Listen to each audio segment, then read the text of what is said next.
Today's resolution only underscores the majority's recklessness by choosing to author this condemnation and honoring on a purely partisan basis. The majority proceeded with a resolution that brings great pain to the millions of Americans.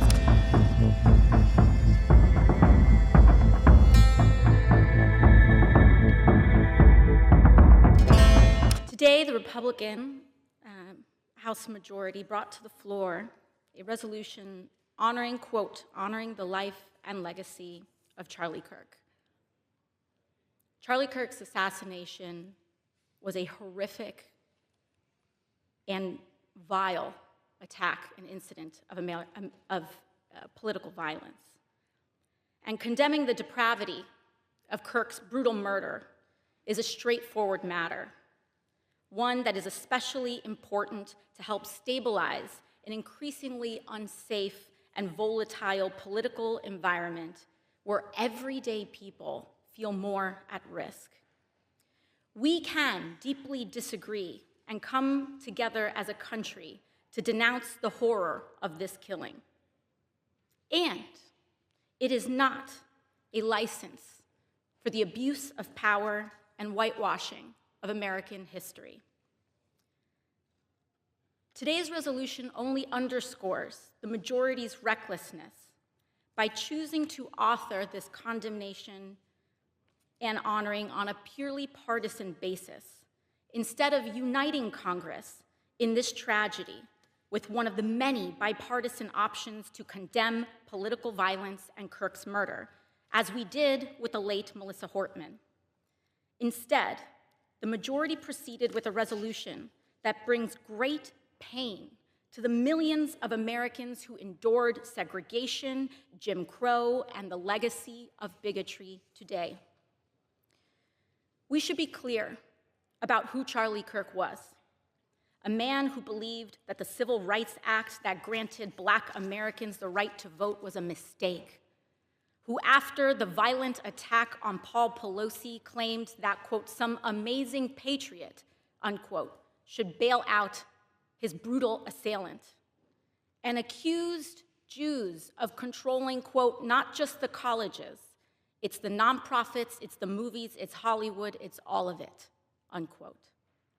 His rhetoric and beliefs were ignorant, uneducated, and sought to disenfranchise millions of Americans, far from the working, quote, working tirelessly to promote unity, unquote, asserted by the majority in this resolution.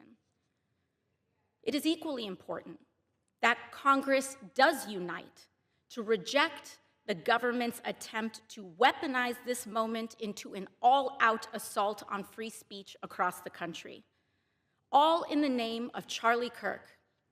President Trump and the FCC are now cynically threatening to shut down ABC and any outlets who give airtime to the administration's political critics.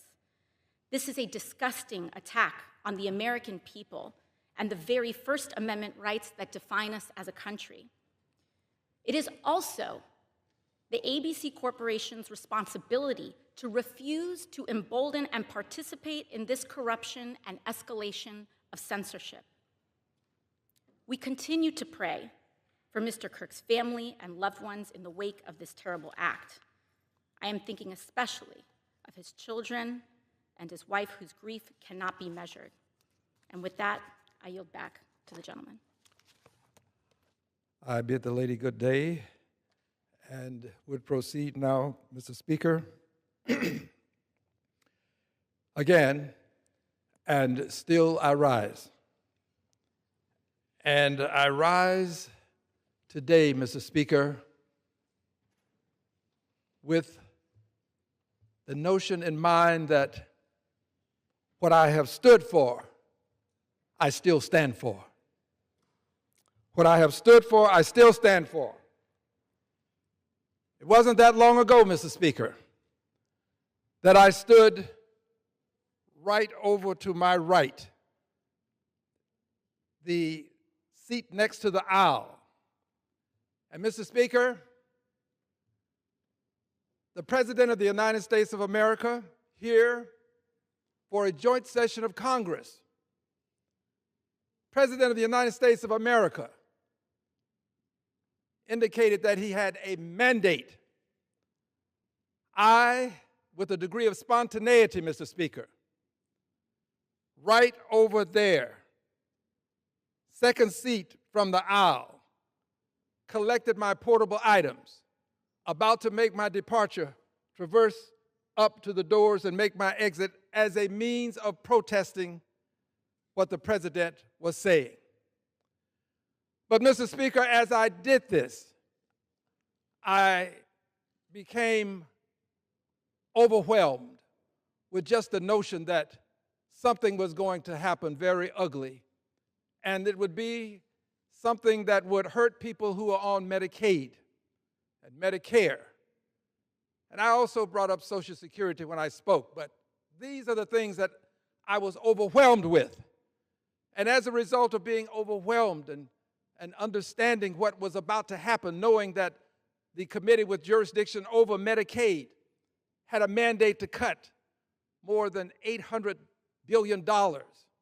Overwhelmed, Mr. Speaker, I did rise to my feet, and I did say to the president, you have no mandate to cut Medicaid. My colleagues across the aisle became very rambunctious and decided that what I was saying did not merit being heard, so they performed very loudly. I'm not angry with them. They performed loudly.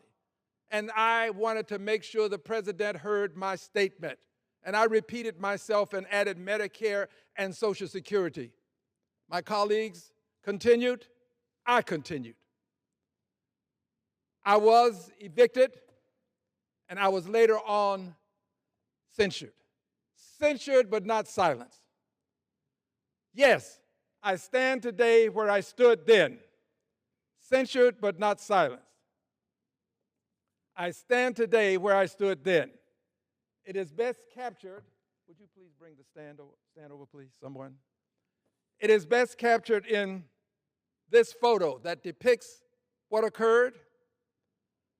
Censured, not silenced. So I stand today where I stood then. And I stand today where I stood then because there is a CR that has been brought before this House. And if I had voted for that CR, I would legitimize what I stood against. I refuse to legitimize what I stood against when I said you don't have a mandate to cut Medicaid, Medicare, and I introduced Social Security into the equation. That's what this was about for me today. The question was whether I would stand where I stood then or whether I would now agree that what was done then is something that I condone now.